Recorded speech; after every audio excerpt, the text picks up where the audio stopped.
So what we're going to do is rekey an ABUS padlock, series 83. Comes in a box like this. This has a couple of features that I'll describe as we go. When you purchase the lock, it comes with a all one cut, so they're intended to be rekeyed. I've already set out the pins that we're going to rekey to this set of pre-cuts.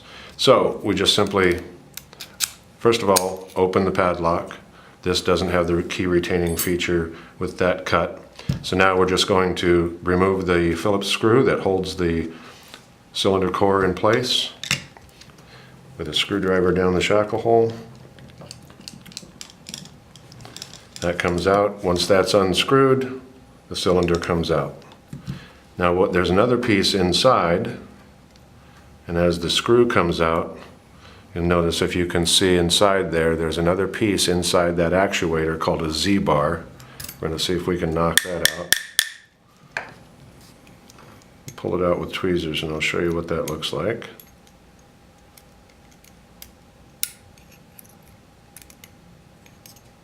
It's this little guy right there.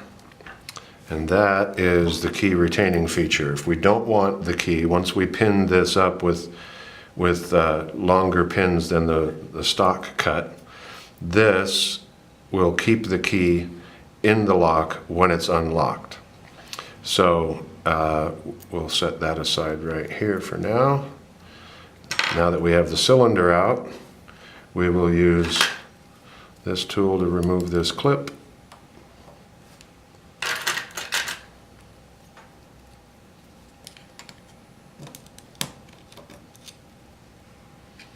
I also notice that this has a detent.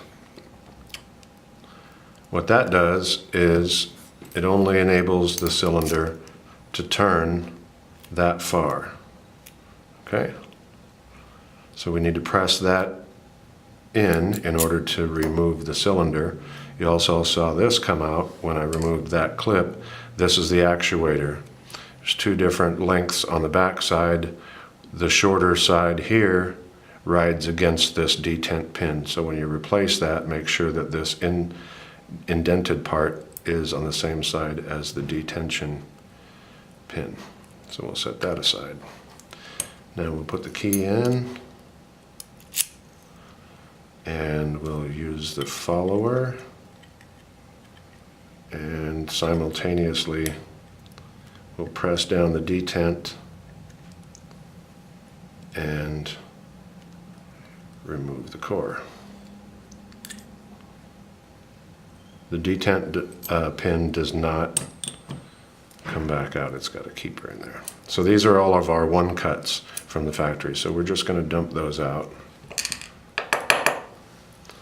And now we'll pin this up for this key. And I've already laid the pins out there. So we'll drop these in.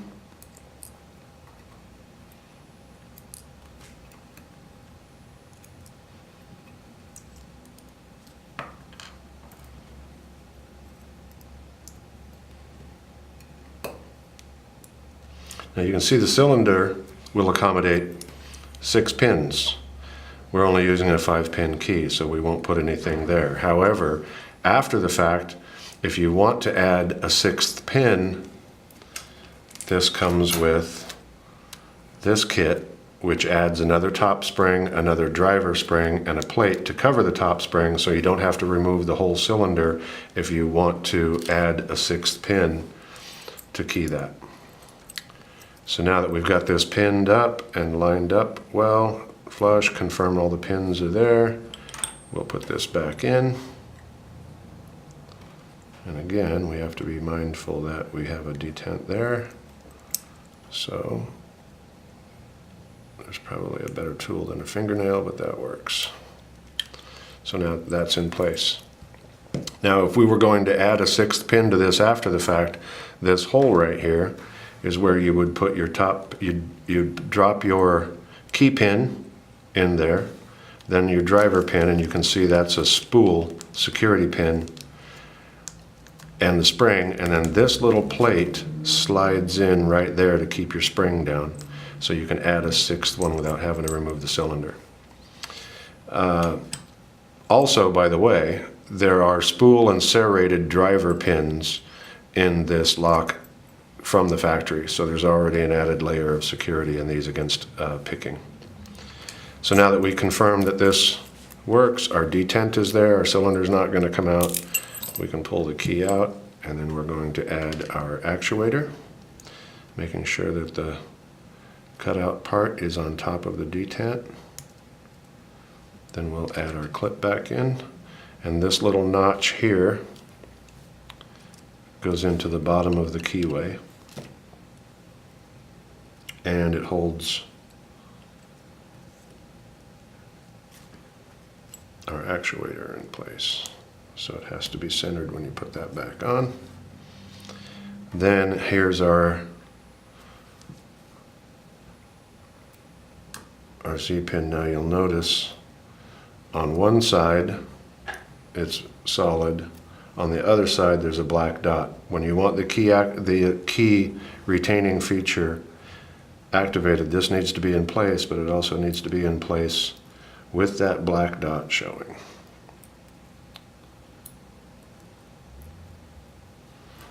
There we go. Now we're going to put the key in there, just in case we have to turn that a bit in order to get it to seat back in there.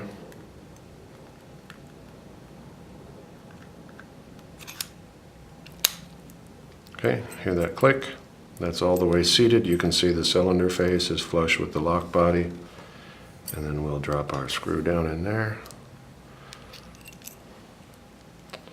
And now you can already see the key retaining feature is in place, because I cannot turn this back horizontal to where the pins come out of the Bible into the cylinder and be able to remove that key. So that confirms that the key retaining feature is in place. The advantage of this feature is that if someone has a lock that they don't want floating around in the unlocked position, or they've got multiple padlocks that are keyed differently, they're not fumbling around for the right key when they want to go back and lock it. They can't lock this into place unless they have the key with them. So the key retaining feature adds another level of valuable features. If you don't want that done, so this won't come out unless it's locked. That's the key retaining feature. To disable that, all we would have had to have done is leave that Z clip off, the actuator still opens the lock, and then the key is removable. There you go.